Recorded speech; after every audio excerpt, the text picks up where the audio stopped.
Jesse Owen, and I will introduce myself a little bit more in a second. When you live with a visible disability, there's a moment that happens almost every single time you walk into a new room. You can feel people trying to figure out your story. Because a stranger in a wheelchair or a stranger that looks different gets narrated by whoever's looking at her. And usually that story goes like loss, limitation, tragedy, somebody to feel sorry for, somebody who is so brave. You're so brave. And it's not malicious when people do this, but it's annoying. And it really has a way of sucking the air right out of the room. But when you know how the story goes, you know how it ends, and you can get there first. And I think people have different ways of coping with that moment. Some people, total quiet, ice them out, ignore. Some people maybe stop doing new things and going to those experiences all the time. They just don't do that. For me, I tended, and still do, tend to talk fast and share it all and get there first and narrate the story to them before they could shower me with their pity. And so, somewhere along the line, I think some of us, including myself, started to believe that that's what disabled people are supposed to do. We're supposed to justify our place in the room. We're supposed to apologize for taking up so much space. We're not supposed to let people feel uncomfortable looking at us. And for a long time, that's exactly what I did. My name is Jesse Owen, and I'm always a little baffled about how to introduce myself because I have my bear pods and a lot of different honey pods all the time. I am a disability and accessibility consultant, and I am a social media content creator who now has over 500,000 followers across her platforms, which is still the most surprising thing to me that's ever happened to me, including this wheelchair. I am a clinical trial participant, I'm an independent contractor, and a former 6th grade teacher, which really explains my tolerance for chaos. And like many people in this room, I think you'll find my story very familiar. I was living one life, and then there was the accident, and the hospital, and the recovery, and the rehab, and then the long process of trying to figure out how to live a life that was completely different than the life that I was living before. And that's usually where people think the story ends. Oh, you figured it out. But it turns out that that's actually where the story begins. Oh, cute. In my mid-20s, I was living in Seattle. I was a 6th grade teacher, that's 11 and 12-year-olds. I ran half marathons and triathlons, and I went to the bars on Saturdays, and I went to my parents' house on Sundays for dinner. And that wasn't just what I did. That was the answer to the question of who I was. I'm a teacher. And then, in 2012, my family was driving over a snowy highway pass in the mountains, and a tree fell on our car. And my parents died. And my siblings were severely injured. And I was airlifted off that mountain, not yet knowing what my body had lost. And the answer to the question of who I was, poof, gone. I couldn't do any of those things anymore. And along with a lot of broken bones, stitches, internal injuries, somebody, probably a doctor, told me that I was paralyzed, a quadriplegic. And I think I understood in that moment that the only thing I needed to do right now was just survive. That's all I needed to do is stay alive. And so that's what I did. There were so many flowers, so many people checking in, trays of food that kept coming. People were so tuned in, and they were so alert on the group chat. I didn't have to explain myself to anyone. They already had the context for what's going on. My whole world shrunk down to doctors, family, close friends. Anybody that had the context, I did not have to explain myself or anything about me because the crisis explained me. The structure that you build around patients in those early days, the appointments, the care team, the entire reorganization of a life around a medical event is necessary and super important. And without anyone trying for it to be, it is now the beginning of a new identity. And the patient doesn't know that yet. And then I want to tell you how I found this out because it's important and it's also the funniest way that medicine has ever delivered good news to me. A doctor performed a test. The doctor needed to check for sensation in a very specific location with a glove. And what that test confirmed was that I was an incomplete quadriplegic.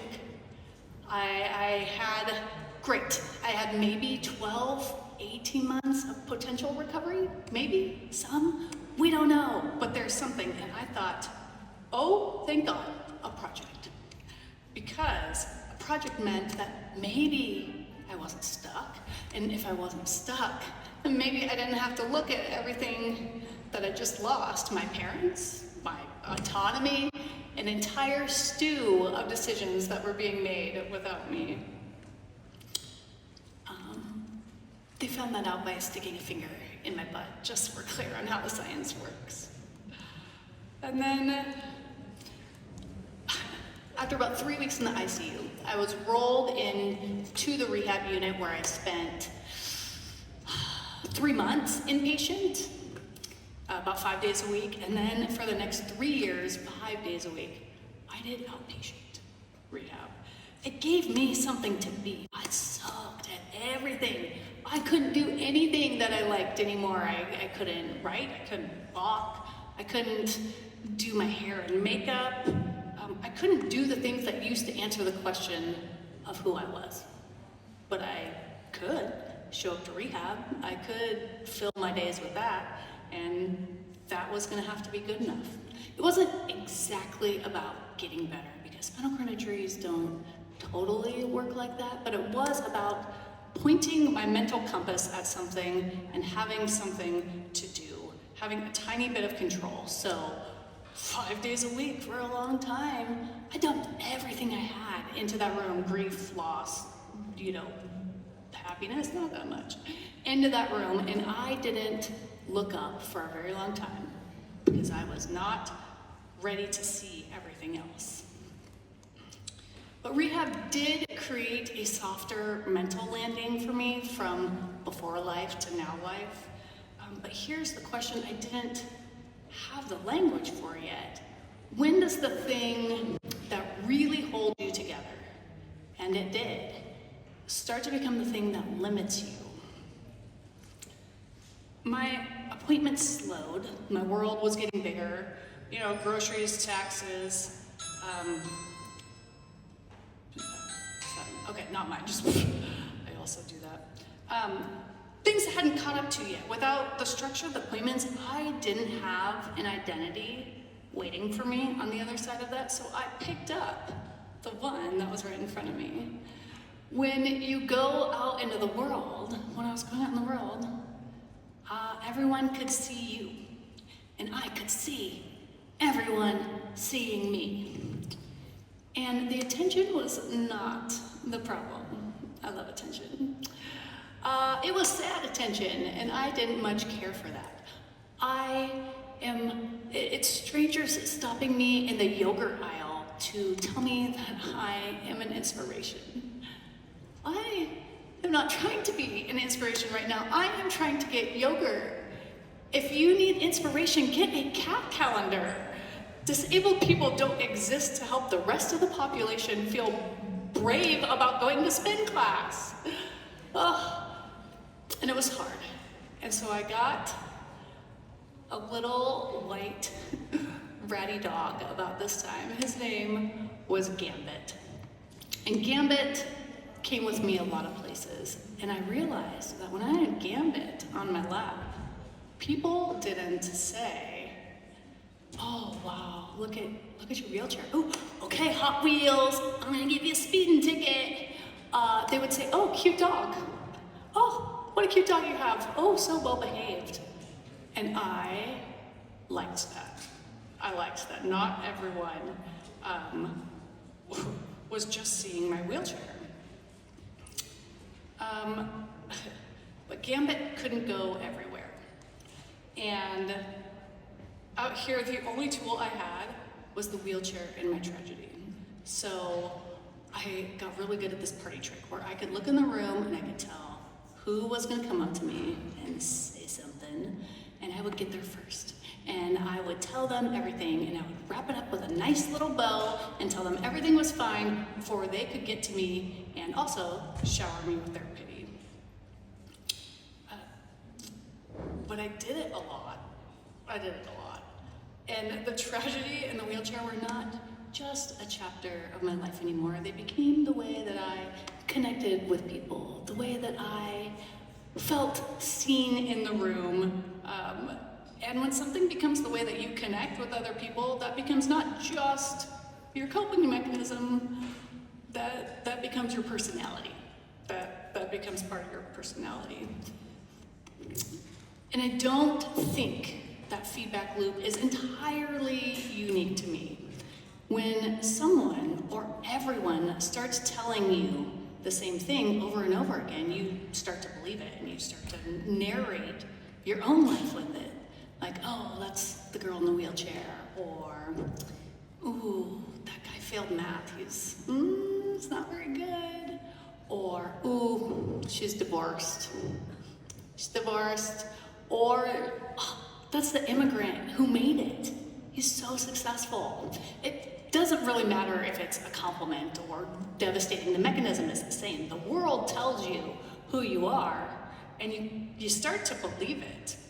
And I think everyone has probably lived a version of this in their life, or at least seen someone they love slip into it. But I was about to get some very unexpected clarity. So here I am. My rehab compass is done. The appointments have slowed a ton. I'm not back to work. I need to fill my days, and I am ready to try being a human again. And I decide the best way to do that is to schedule an appointment with some hot wax and a stranger. Now, in my defense, 50 Shades of Grey, I had been watching a lot of that. And Jamie Dornan was really doing it for me. And nothing says I'm rebuilding my identity, like voluntarily inviting someone to do some professional hedge trimming. Yes, I scheduled an appointment for some emergency landscaping in the lower rainforest. Now, I found myself in this quiet little room, not built for wheelchairs, so small, trying to three-point turn, and I transfer myself onto the table, and I asked this complete stranger to help me with my jacket, and I felt proud about asking for help. And then this complete stranger helps me pretzel to get into the best position. And I'm now horizontal, looking like Winnie the Pooh. And this complete stranger has put on reading glasses to better examine my lady garden. And I cannot stop talking. This woman did not ask me a single question other than, are you comfortable and how can I help you? And I tell her everything. I tell her about the accident. I tell her about what I specifically remember from the accident. I tell her my parents died. I tell her about the hot doctor. I tell her about catheters. I tell her about rectal stimulation. And I tell her I'm fine. I'm so fine. I gave this woman my entire autobiography while she was staring directly at my muffin factory. And here's the thing. Normal people go into these appointments with some hot gossip, some work drama, some situationships update, the normal currency of a situation like this where someone has been granted an audience with the queen. And I had nothing. My whole life, the only thing I did or thought about was my tragedy in the wheelchair. And so that is what came out. And somewhere in the middle of that, legs open, dignity, unaccounted for, I had a realization. I had clearly become the wheelchair and the tragedy. That's the whole person. And lying there, I decided that was not enough. That was not gonna cut it. And I wanted my life to have more in it than my worst chapter. And this is where we welcome the long middle. Life has those sharp moments, the diagnosis, a phone call at 2 a.m., a funeral, a wedding, the day you sign the papers, all of the days that you remember and make the highlight reel, that make your highlight reel.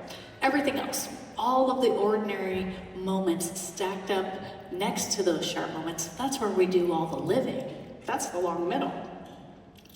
And I was already in it. I just didn't recognize it yet because it didn't look like the life that I had had before.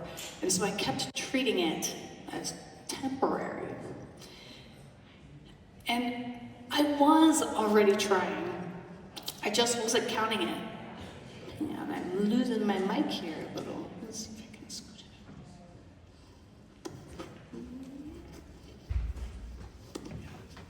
it. I got it. I think I got it. Good? Thank you so much. Oh, okay. You guys want to see my ears? Oh, because that one's slipping too. Okay. So I wasn't counting it, and where I think I was going with that is I think a lot of people are doing the same thing, living a lot more than we're actually giving ourselves credit for. So the version of you that showed up today, maybe it's the version that's just killing it in life right now, but also maybe the version of you that just going to the shop and back is a lot, and that's okay. It still counts. We are still living in the long middle, and you're already building those small accumulations that make life.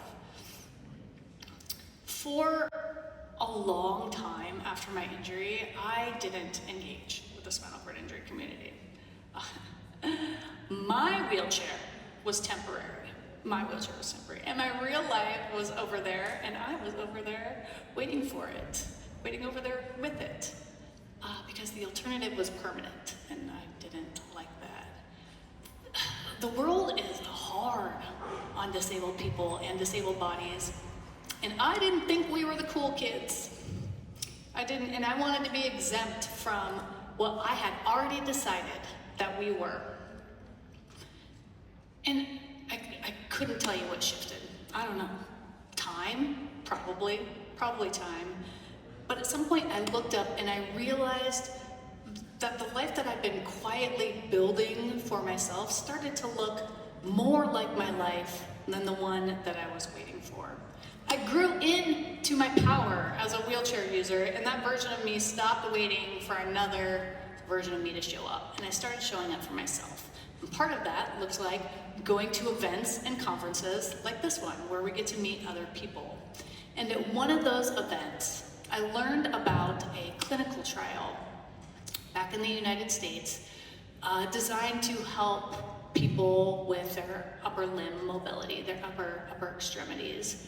And I asked if I might be a good candidate, and I said yes. My hands were, and still are, the most frustrating part of my injury. So yes, I said yes. But I went into it without a lot of expectations. In fact, I would say I went into this clinical trial feeling like I was ready to do science a favor, because if you know anything about spinal cord injuries, and I think you do, you know, it has A long history of freaking nothing. There's not a lot of reliable treatments out there. So I said yes, thinking that I was going to be a humanitarian. And I still think that. And this was in 2018. So in 2018, I enrolled in the clinical trial at the University of Washington. And it's with this device called the ARC-EX by Onward Medical. And what it is it's transcutaneous or external stimulation of the spinal cord. It uses non-invasive electrical stimulation placed on the skin to deliver a very specific frequency of stimulation to your spinal cord to help wake up dormant neural pathways that are having trouble communicating. And when you pair that with intentional movement and occupational therapy, that stimulation helps the signal grow and connect and get stronger to make more movement, to make more sensation.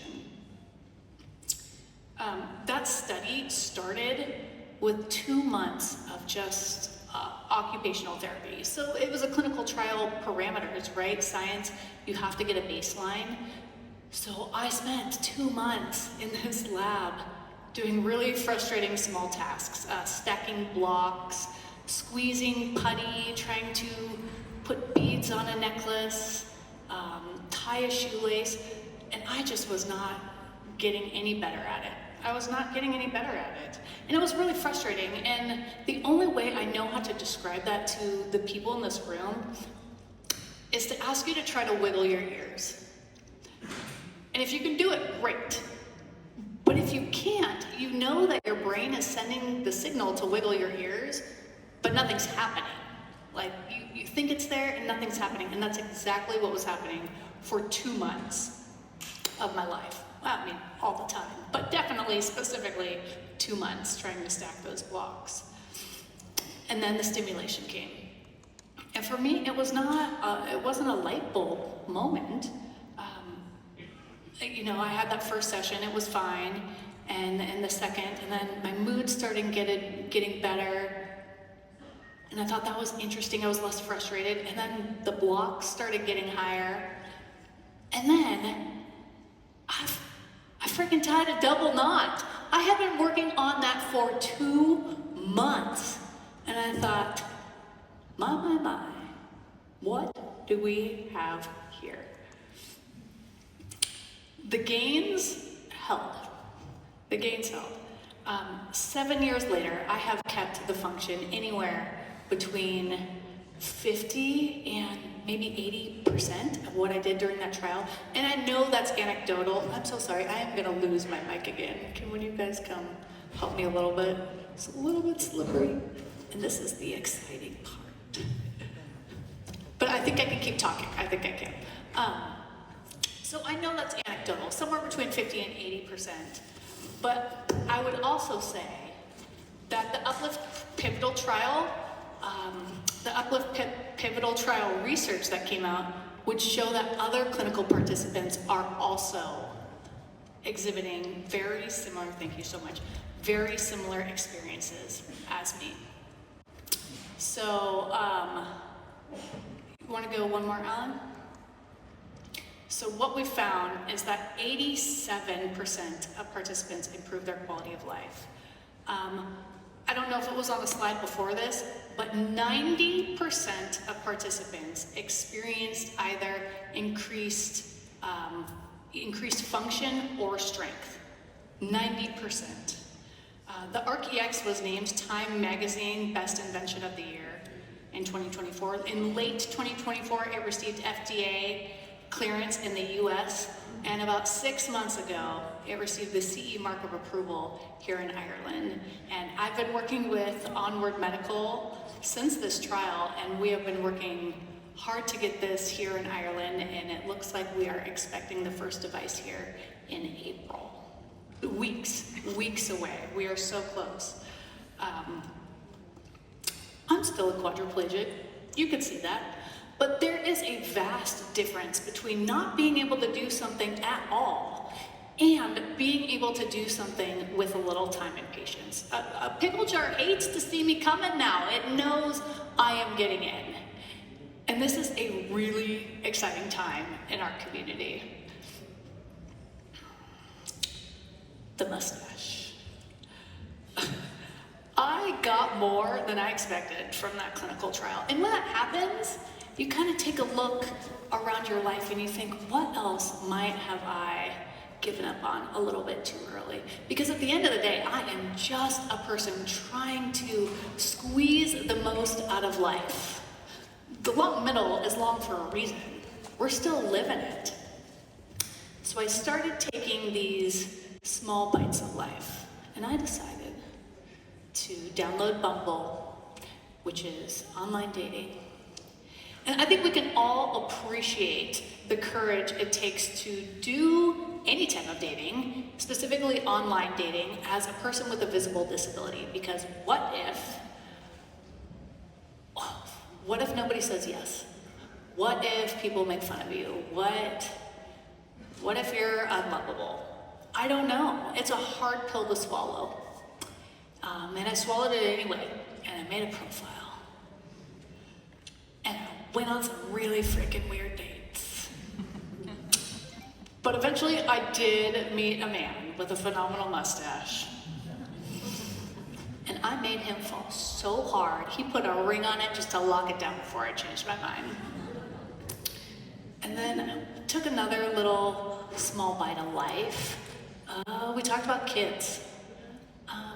I'd kind of written off that part of my life. I didn't think that was possible. I didn't know anyone that had kids after a spinal cord injury, let alone a woman that got pregnant with a spinal cord injury. I didn't see a version of that future out there for me, so I kind of tucked that part of me away. And then this man with the mustache started asking me what I really wanted, and not just what I had already decided I couldn't have for myself.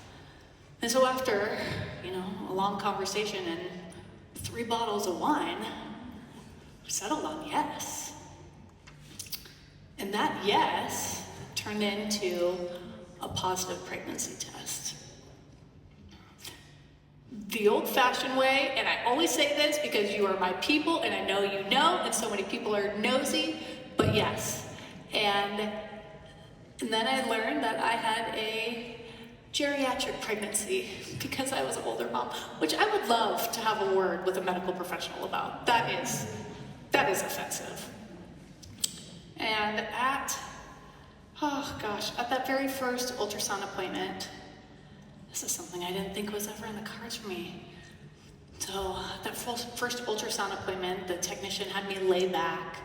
She gelled me up and she, turned the screen so I could see. And she said, "Here's your baby." And then she said, "Here's the other baby." And I swear I could hear my parents cackling from the afterlife. That was absolute payback for the menace I was as a child.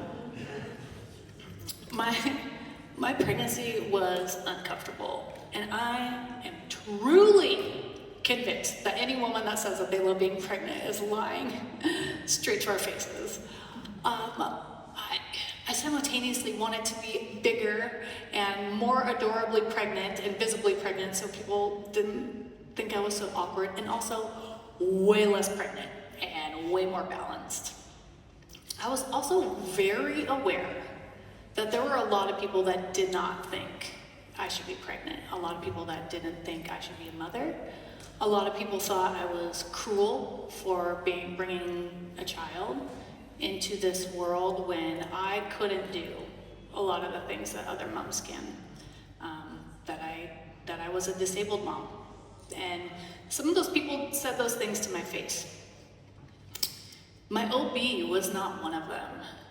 And there is a certain kind of power in being received exactly as you are, even when that other person has every reason to hesitate. And she didn't. She received me with joy and enthusiasm and made me feel so normal. Just another pregnancy. And I will always remember that. And this part, really, this has nothing to do with the long middle or anything. I just think it's interesting, especially in a room like this. And that is my OB said that I could try delivering vaginally, even as a quadriplegic. If baby A was head down, I could go for it. And that's because uterine contractions are largely controlled by the autonomic nervous system, and my body could drive that. And I would have loved to report back to this room that a paralyzed person delivered a baby through the old birth cannon, through the factory floor, just to say that I did it. Baby A was not head down. C-section. That's okay. That's okay. Someone out here will do it for us. And at 10:41 and 10:42 in the morning, I had 2 healthy baby boys. And I know it's not so sweet. And when the nurse brought that baby over to me, my son over to me, and I looked at his face, I threw up. I was not feeling that great. Blood pressure's a little low, a lot of medicine, but covered in the chaos of a C-section and crying babies and throw up, I had never been so overstimulated and so completely fulfilled at the exact same time. And right then, my life changed forever again. And that's the thing about the long middle. You think you know the shape of it, and then you crack the door a little bit, and life kicks it right in and doubles your order. I was holding 2 babies, and I was the happiest that I had ever been. And yet I felt a huge wave of grief and sadness. I missed my own mama so much in those moments. They both would have been phenomenal grandparents, and they deserved to be grandparents. And they're never gonna meet their baby, their grandkids, and that made me so sad. And I still miss them so deeply. And I think I realized that, taking these small bites of life forward doesn't mean that you stop looking back. You can be building your life and grieving at the same time, because I do it all the time. I still play that what if game. What if that tree didn't fall? What if I left? What are the odds that a tree falls on your car? What if we got stopped at a stoplight? What if I went to the bathroom before we had left that day? I don't know. Your version might not be a tree. Your version might be a pool, a diagnosis. It might be the lover who got away, that what if game. But I bet you all play it. And here's what I know about the what if game. It doesn't lead anywhere. I've played it 1,000 times, and there is no prize at all.